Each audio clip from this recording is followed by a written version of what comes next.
Hi friends, welcome to Veti Samayal. இன்னைக்கு நம்ம சேனல்ல பார்க்க போற ரெசிபி வந்து ஒரு ஸ்நாக்ஸ் ரெசிபி. இந்த ஸ்நாக்ஸ் என்ன ஸ்நாக்ஸ்னா நம்ம ரவால தான் பண்ண போறோம். ரவா போண்டா. இந்த ரவா போண்டா எப்படி பண்ணுதுன்னு வீடியோக்குள்ள போகலாம்.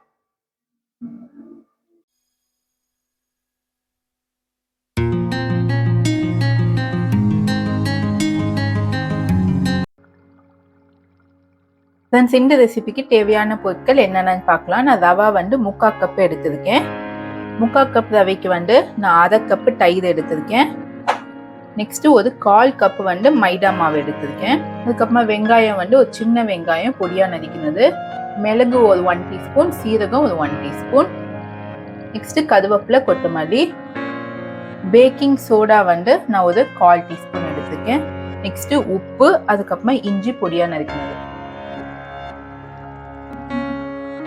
ஃப்ரெண்ட்ஸ், இப்போ 3/4 கப் ரவையை வந்து நம்ம இதில் ஆட் பண்ணிக்கலாம் ஒரு பவுலில்.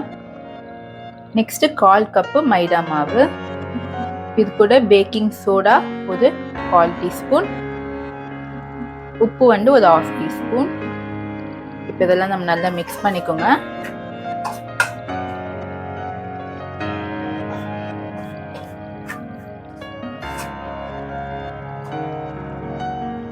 இப்போ இது கூட ஒரு 1/2 கப்பு தயிரை நம்ம ஆட் பண்ணிடலாம்.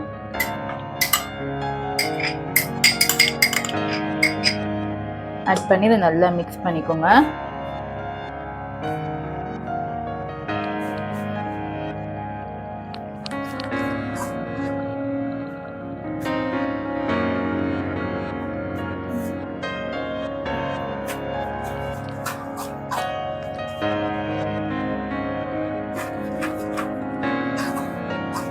ஃப்ரெண்ட்ஸ், இப்போ நான் வந்து எந்த தண்ணி ஆட் பண்ணலை.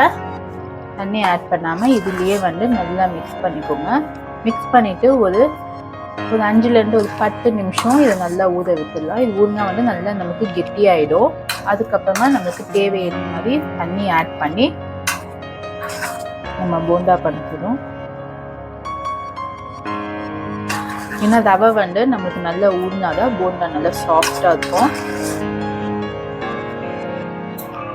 ஃப்ரெண்ட்ஸ், இப்போ இதை க்ளோஸ் பண்ணி நம்ம ஒரு 10 நிமிஷத்துக்கு அப்புறமா பார்க்கலாம். ஃப்ரெண்ட்ஸ், இப்போ ஓப்பன் பண்ணி பார்க்கலாம். ஒரு 10 நிமிஷம் ஆயிருக்கு. இப்போ பார்த்தீங்கன்னா நம்மளுக்கு ரவை வந்து நல்லா சாஃப்டாக இருக்கு. இப்போ இது கூட இஞ்சி வந்து ஒரு சின்ன துண்டு பொடியா நறுக்கினதை ஆட் பண்ணிக்கோங்க. அப்புறமா ஆனியன், கருவேப்பிலை, கொத்தமல்லி, மிளகு, சீரகம், இதெல்லாம் நல்லா மிக்ஸ் பண்ணிக்கலாம். இப்போ தேவைப்பட்டா நம்ம தண்ணி ஆட் பண்ணிக்கலாம். உங்களுக்கு போண்டா மாவு வந்து ரொம்ப கெட்டியாகவும் இருக்கக்கூடாது, ரொம்ப தளதாகவும் இருக்கக்கூடாது.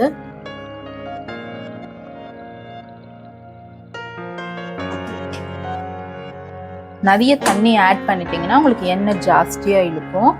இப்போ வந்து நமக்கு போண்டா மாவு வந்து ரொம்ப கெட்டியா இருக்கு. இப்போ நான் கொஞ்சமா தண்ணி தெளிச்சு ஆட் பண்றேன்.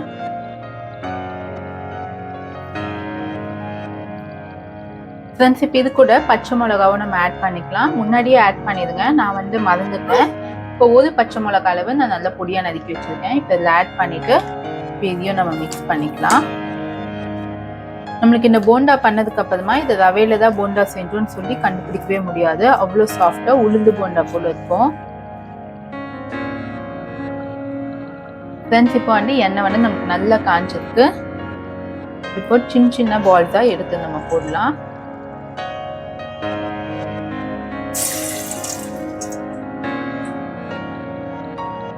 ரொம்ப பெருசா போட்டிங்கன்னா நமக்குள்ள வந்து வேகாது. நம்ம பேக்கிங் சோடா வேற ஆட் பண்ணியிருக்கோம், அதுக்காக கொஞ்சம் நல்லா உப்பிதான் வரும். அதுக்காக குட்டி குட்டி பாலா எடுத்து போட்டுக்கோங்க.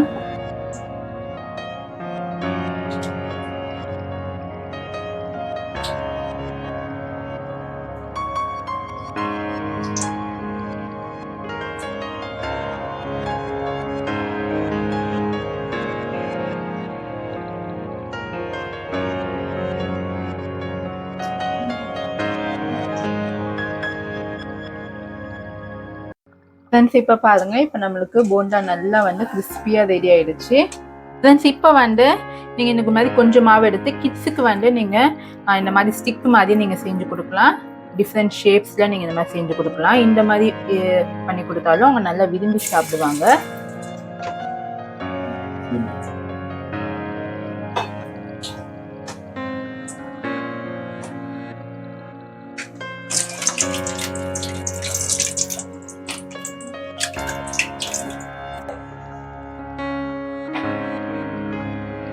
ஃப்ரெண்ட்ஸ், இன்னைக்கு வந்து ரவா போண்டா சூப்பராக ரெடி ஆயிடுச்சு. நான் வந்து உங்களுக்கு ஒன்று எடுத்து காட்டுறேன். இங்கே பாருங்க எவ்வளோ சாஃப்டாக இருக்கு போண்டா. இவ்வளோ நல்லா சாஃப்டாக இருக்கு. நான் இதுக்கு சைட் டிஷ்ஷாக வந்து தேங்காய் சட்னி பண்ணியிருக்கேன். இந்த தேங்காய் சட்னியோடு இந்த ரவா போண்டா சாப்பிட்டா ரொம்ப சூப்பராக இருக்கும். நீங்கள் வீட்டில் ட்ரை பண்ணிவிட்டு உங்கள் ஃபீட்பேக்ஸ் எனக்கு சென்ட் பண்ணுங்கள். இதான் என்னோட சேனலில் ஃபர்ஸ்ட் டைம் பார்க்குறீங்கன்னா என் சேனலை சப்ஸ்கிரைப் பண்ணிக்கோங்க. பக்கத்துக்கு பெல் பட்டன் கிளிக் பண்ணால் லேட்டஸ்டான வீடியோஸை பார்க்கலாம். சுவையான உணவுடன் ஆரோக்கியமான வாழ்க்கை. தேங்க்யூ.